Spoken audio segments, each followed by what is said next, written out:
शिवस्वराज्य यात्रेदरम्यान खासदार अमोल कोल्हे यांचे भाषण सुरू असताना अजान सुरू झाल्याचे समजताच कोल्हे यांनी आपलं भाषण थांबवलं.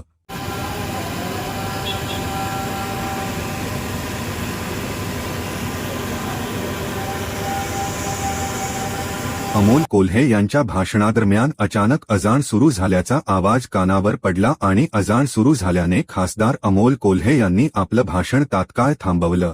सभेसाठी जमलेले सर्व नागरिक कोल्हे यांनी आपलं भाषण थांबवल्यामुळे अचंबी झाले व त्यांच्याकडे कुतूहलाने बघायला लागले.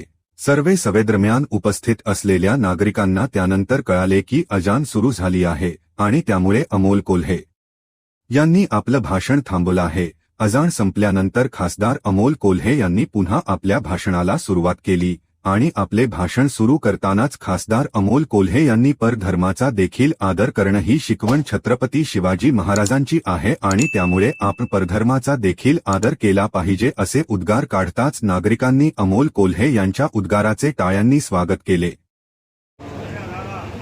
परधर्माचा आदर करणं आणि स्वधर्माचा अभिमान बाळगणं हे छत्रपती शिवाजी महाराजांचं हिंदुत्व